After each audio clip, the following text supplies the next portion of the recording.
What's up, guys? Golden Grim Eater here. So today, not today, but like a year ago, I made a video about Five Nights at Froggy's 1 and Five Nights at Froggy's 2 reviewed.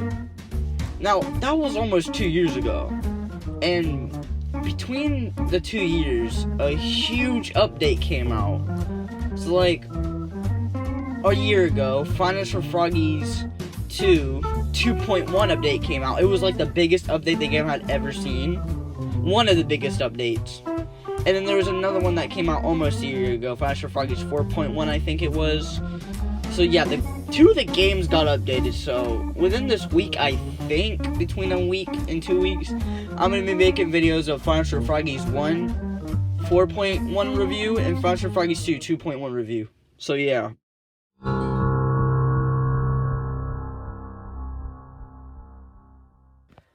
Alright, so those who are new to Five Nights at Froggy's, I'm going to give out a spoiler warning, but if those who have seen it and are confused, let me explain the lore. Basically, a whole 28 to 29 years later after the first game, after the fourth game, the second game, which takes place second in the lore, happens.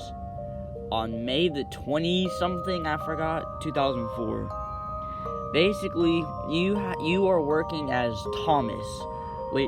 So Thomas is basically like the new guard of the place, and you have to defend yourself against Froggy, Kitty, Croco, and the gnomes. If you want to learn more about them, I recommend you check out the Froggy Explained and Kitty Explained.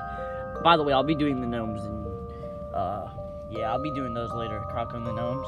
Basically, you want a new van, so you work there for like originally 5 days, but this dude named Lorenze, he basically gets killed by Froggy, and so you have to stay there another 2 extra days so they can check out what happened. So this man by the name Dominic Sorquisto, 28 years ago, he added these toys. And he put mechanisms inside of the toys, so they can kill whoever he wanted. And he took that as an advantage, and he started killing people.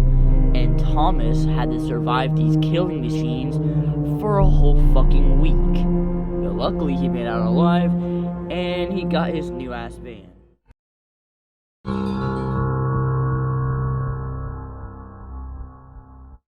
Now that you are caught up with the lore, let me explain the mechanics of the game. The mechanics are very similar to the previous updates, but with a few minor things added. But let me explain the simple ones first. You have the option to turn off the light, which can save your ass.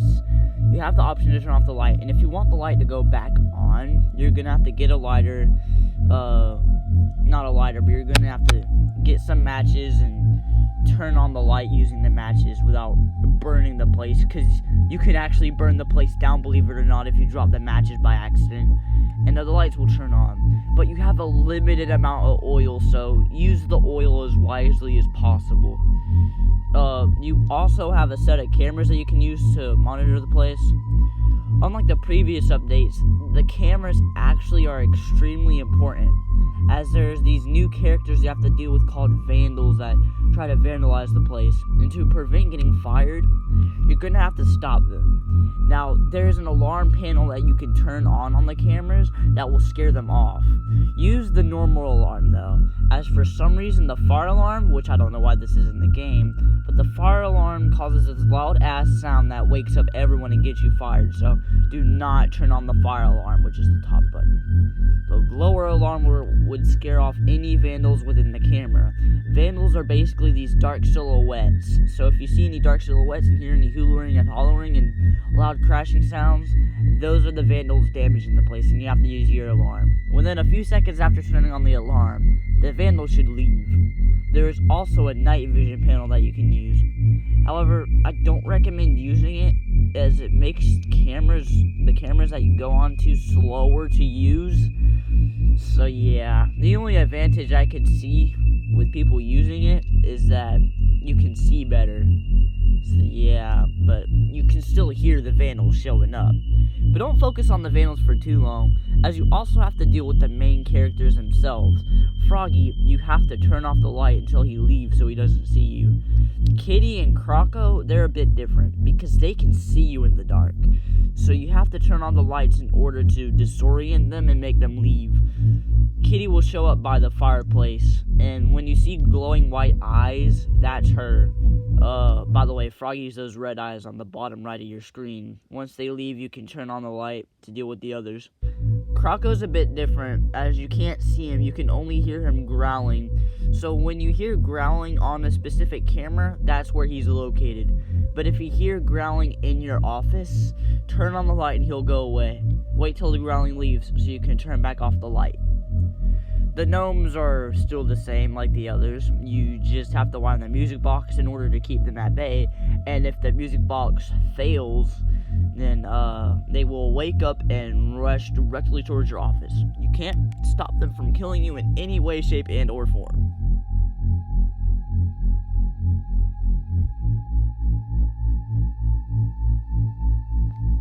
So yeah, those were the game mechanics. It may sound a little simple, but while dealing with the vandals, it makes the game way harder. You not only have to stop yourself from getting fired, but you also have to defend yourself from the toys. Speaking of getting fired, I forgot about this. There are a few ways how you can get fired. Tell me in the comments if I missed any, because I'm in a rush right now. So if you accidentally drop the matches, if you accidentally drop them while they're on, then that means the whole place basically burns down and you get fired for destruction of property.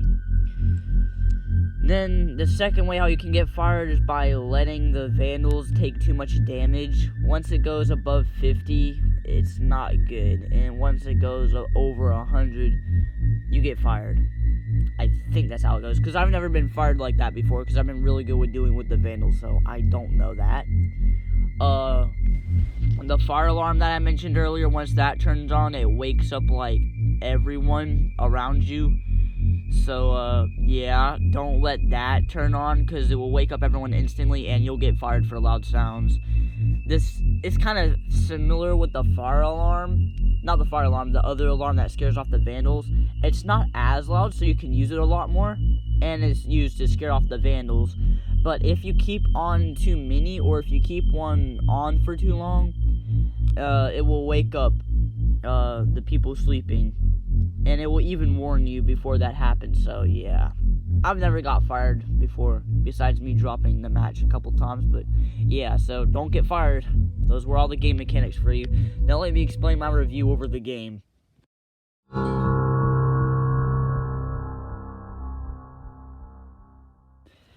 I can easily rate this game way higher than it previously was. 10 out of 10. I love the first game a lot. It's extremely fun. Gleb is a really good not indie horror game, but a good Five Nights at Freddy's fan game developer. And the whole Five-Star Froggy series is just interesting. It's super, super, super interesting. I just love the game mechanics. And I love how the cameras actually have a usage to them.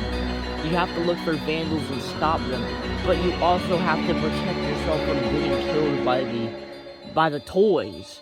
You have to multitask in this game, and I love the concept of it. It was executed extremely well.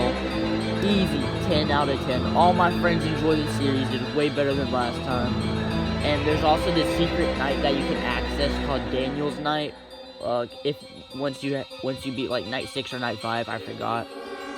And if you beat the night, you can see why Froggy lost his eye.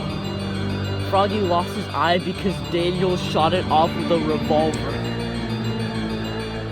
Yeah, that's how Froggy lost his eye. Me and 8-Bit thought that he lost his eye from a vandal before the new update came out, and I just want to say to you, Gleb, and all the people that probably helped make the game. I don't know if he did it solo or with friends.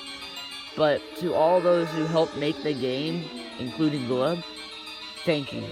This game helped out my channel a lot, and I couldn't thank you more enough. This game, it's fun to fucking play. It's just amazing. I love it. I hope you guys enjoyed this video. It was a quick review. I don't know if it was shorter than the last one, but yeah, Finds for Froggies, I recommend you check it out. It is for PC and for Android, not for iOS or anything, but I hope you guys enjoy. Don't forget to subscribe. And I'll do a review on the second game as well, and the third game once it comes out. Enjoy your day, guys, or night, wherever you live.